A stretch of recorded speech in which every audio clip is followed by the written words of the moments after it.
Hi friends, welcome back to my channel. ನಾನು ಚೆನ್ನಾಗಿದ್ದೀನಿ, ನೀವೆಲ್ಲರೂ ಹೇಗಿದ್ದೀರಾ? ಇವತ್ತು ನಾನು ಡೈಲಿ ಲಾಗ್ ಮಾಡ್ತಾಯಿದ್ದೀನಿ. ಇಲ್ಲಿ ನಾನು ಬೆಳಗ್ಗೆ ನಾಷ್ಟಕ್ಕೆ ಮೆಂತ್ಯ ಪರಾಟ ಮಾಡ್ತಾಯಿದ್ದೀನಿ. ತುಂಬ ಚೆನ್ನಾಗಿರುತ್ತೆ, ದೇಹಕ್ಕೂ ಒಳ್ಳೆಯದು. ಮೆಂತ್ಯ ಸೊಪ್ಪು, ಮೆಂತ್ಯ ಕಾಳು ಇದು ದೇಹಕ್ಕೆ ಒಳ್ಳೆಯದು ಮತ್ತು ಶುಗರ್ಗೂ ತುಂಬ ಒಳ್ಳೆಯದು. ಮನುಷ್ಯನ ಮನಸ್ಸು ಹೇಗಿರುತ್ತೆ ಅಂತಂದರೆ, ಯಾವುದಾದ್ರೂ ಕಾಯಿಲೆ ಬರೋಕ್ಕಿಂತ ಮುಂಚೆ ಒಳ್ಳೆ ತರಕಾರಿ, ಒಳ್ಳೆ ಸೊಪ್ಪುಗಳು ತಿನ್ನಿ ಅಂದರೆ ಯಾರೂ ತಿನ್ನಲ್ಲ. ಅದೇ ಕಾಯಿಲೆಗಳು ಬಂದಾಗ ಇವ್ರಿಗೆ ಕೇಳಿಕೊಂಡು ಈ ಕಾಯಿಲೆ ಬಂದಿದೆ, ಏನು ತಿನ್ನಬೇಕು, ಇದಕ್ಕೆ ಯಾವ ಸೊಪ್ಪು ತಿನ್ನಬೇಕು, ಯಾವ ನೀರು ಕುಡಿಬೇಕು, ಯಾವ ಥರ ಲೈಫ್ ಸ್ಟೈಲ್ ಚೇಂಜ್ ಮಾಡ್ಕೋಬೇಕು ಅಂತ ಕೇಳ್ತಾರೆ. ಆದರೆ ರೋಗ ಬರೋಕ್ಕಿಂತ ಮುಂಚೆ ಈ ಥರ ತಿನ್ನಿ ಅಂದರೆ ಯಾರೂ ತಿನ್ನೋದೇ ಇಲ್ಲ. ನೋಡಿ, ಒಂದು ಸರಿ ಕಾಯಿಲೆ ಬಂದಮೇಲೆ ನೀವು ಯಾವುದೇ ಸೊಪ್ಪು ತಿಂದರೂ ಏನೇ ತಿಂದ್ರೂ ಆ ಕಾಯಿಲೆ ಕಮ್ಮಿ ಆಗಲ್ಲ, ಕಂಟ್ರೋಲಲ್ಲಿರುತ್ತೆ ಹೊರತು ಕಾಯಿಲೆ ಕಮ್ಮಿ ಆಗಲ್ಲ. ಅದಕ್ಕೋಸ್ಕರ ಆರೋಗ್ಯ ಚೆನ್ನಾಗಿರುವಾಗಲೇ ಒಳ್ಳೆ ಊಟ ಮಾಡಿ, ಒಳ್ಳೆ ಮಾತಾಡಿ, ಒಳ್ಳೆ ಥರದ ಯೋಚನೆ ಮಾಡಿ. ನಾನೇನು ಯೋಚನೆ ಮಾಡೋದು ಹೇಳ್ತಾ ಇದ್ದೀನಿ ಅಂತಂದರೆ, ಕೆಲವೊಂದು ಸಾರಿ ಅತಿಯಾಗಿ ಯೋಚನೆ ಮಾಡಿದ್ರೂ ಕಾಯಿಲೆಗಳು ಬರೋ ಸಂಭವ ಇರುತ್ತೆ. ಅದಕ್ಕೋಸ್ಕರ ಯಾವುದೇ ವಿಷಯದ ಬಗ್ಗೆ ಆಗಲಿ ತುಂಬ ಯೋಚನೆ ಮಾಡೋಕ್ಕೆ ಹೋಗಬೇಡಿ. ಯಾಕಂದರೆ ಯಾವ್ಯಾವ ಕಾಲಕ್ಕೆ ಏನೇನಾಗಬೇಕು ಅದು ಹಾಗೇ ಆಗುತ್ತೆ. ನೀವು ಯೋಚನೆ ಮಾಡೋದ್ರಿಂದ ಏನೂ ಬದಲಾಗಲ್ಲ, ನಿಮ್ಮ ಆರೋಗ್ಯ ಹಾಳಾಗುತ್ತಷ್ಟೇ.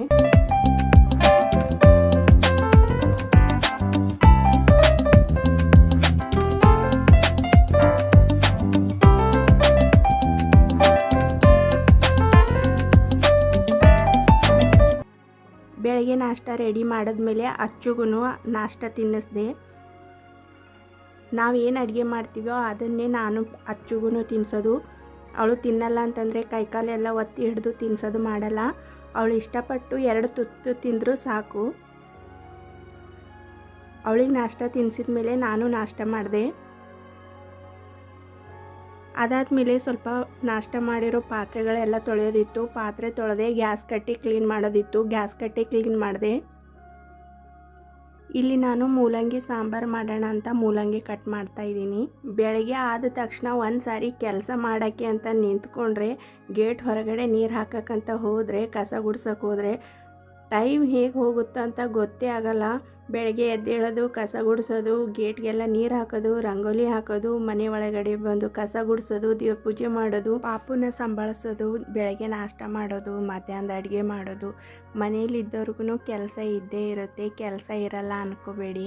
ಮನೆ ಕೆಲಸನ ತುಂಬ ಇಷ್ಟಪಟ್ಟು ಕೆಲಸ ಮಾಡಬೇಕು. ಅದು ಬಿಟ್ಟು ಬೇಜಾರಿಂದ ಮನೆ ಕೆಲಸ ಮಾಡೋಕ್ಕೆ ಹೋಗಬಾರ್ದು. ಇಲ್ಲಿ ಪಾಪು ಕೇಳ್ತಾ ಇದ್ದಾಳೆ, ಏನಾದರೂ ತಿನ್ನಕೊಡಮ್ಮ ಅಂತ. ನೋಡಿ ಹೆಂಗೆ ಮಸ್ಕ ಹೊಡಿತಾಳು. ಸರಿ ಕೊಡ್ತೀನಿ ಇರು ಅಂತ ಹೇಳಿದೆ. ನಿನ್ನೆ ಅವರ ಅಪ್ಪ ಸ್ವೀಟ್ ಬಾಕ್ಸ್ ತಂದಿದ್ರು. ಅವಳಿಗೆ ತೋರಿಸಿರಲಿಲ್ಲ, ಇವಾಗ ತೋರಿಸ್ತಾ ಇದ್ದೀನಿ. ಅವಳಿಗೆ ಒನ್ ಟೈಮ್ ಏನಾದರೂ ಸ್ವೀಟ್ ಬಾಕ್ಸ್ ತೋರಿಸಿದ್ರೆ ಅದು ಖಾಲಿ ಆಗೋವರೆಗೂ ಬಿಡೋದೇ ಇಲ್ಲ ಅವಳು. ಅವಳಿಗೆ ಸ್ವೀಟ್ ಕೊಟ್ಟು ಅವಳು ಟಿ ವಿ ನೋಡ್ತಾ ಇದ್ದಾಳೆ. ನಾನು ಇವಾಗ ಹೂ ಕಟ್ಟೋಣ ಅಂತ ಹೂ ಎಲ್ಲ ಕವರಿಂದ ತೆಗಿತಾ ಇದ್ದೀನಿ. ಇವಾಗಂತೂ ಮಾರ್ಕೆಟಲ್ಲಿ ಹೂವು ತುಂಬ ಕಾಸ್ಟ್ಲಿ ಆಗಿದೆ.